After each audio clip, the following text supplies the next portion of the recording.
Original equipment manufacturer transformation means the vehicle maker must change how it designs, integrates, validates, releases, updates, and supports vehicles. Software-defined vehicle strategy cannot succeed only by adding more software engineers. It requires changes in architecture, organization, supplier relationships, cybersecurity operations, functional safety processes, cloud integration, and long-term software maintenance practice across programs. A major challenge is the legacy vehicle stack. Existing platforms may contain many ECUs, fixed signal networks, supplier-specific software, older diagnostic flows, limited update capability, and hardware designed around previous feature assumptions. These systems cannot always be converted into a modern software-defined vehicle platform through a simple software update. Migration often requires phased architecture change and careful compatibility management. Organizational structure is another challenge.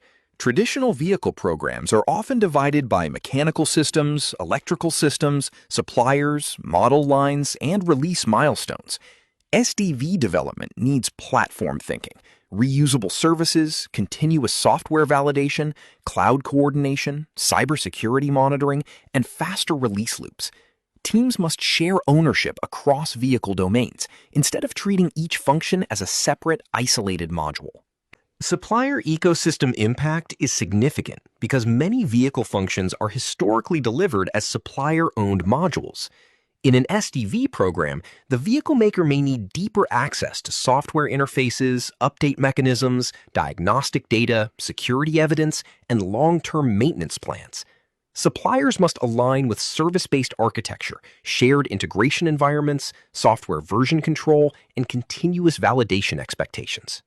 Software release management becomes more complex because vehicle updates affect safety-critical, comfort, connectivity, infotainment, diagnostics, and cloud-connected functions. A release must be tested against hardware variants, market variants, software dependencies, network conditions, and vehicle states. The release process must also support staged rollout, monitoring, rollback, field issue analysis, and traceability from requirement to deployed software. Cybersecurity operations become continuous in an SDV environment. The vehicle is connected, updatable, and integrated with back-end services, so the attack surface is larger than in an isolated embedded system. The manufacturer must manage secure boot, certificates, keys, vulnerability response, threat monitoring, back-end protection, incident handling, and compliance. Cybersecurity becomes an operational responsibility across the vehicle lifecycle. Functional safety also becomes more demanding because software updates may change behavior after production. Safety evidence cannot be treated as a one-time document created only before launch. The manufacturer must understand which software changes affect safety assumptions, timing behavior, fault handling, degraded modes, and driver information.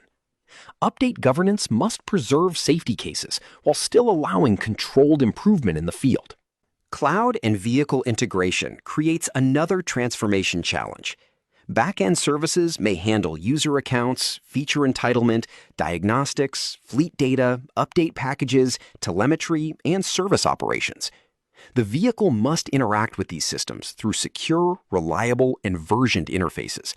Failures must be handled carefully because loss of cloud connectivity should not disturb essential vehicle operation or safety-critical local functions. A practical migration path is usually hybrid. A manufacturer may keep some traditional ECUs for stable real-time functions, introduce domain controllers for grouped functions, add a central compute platform for high-level services, and gradually move towards zonal architecture. This avoids sudden replacement of every system. The challenge is designing interfaces so old and new architectures can operate together during the transition period safely. The main learning is that SDV transformation is not only a technology upgrade, it is a change in how vehicles are engineered, validated, released, secured, serviced, and improved. Original equipment manufacturers must build software platforms, operational processes, supplier alignment, safety governance, and cloud-connected support models. Without these foundations, SDV features may exist individually, but the vehicle will not behave like a mature software-defined platform. The next section begins the architecture foundation. It will organize the software-defined vehicle stack into hardware, operating system, middleware, applications, data paths, and control paths.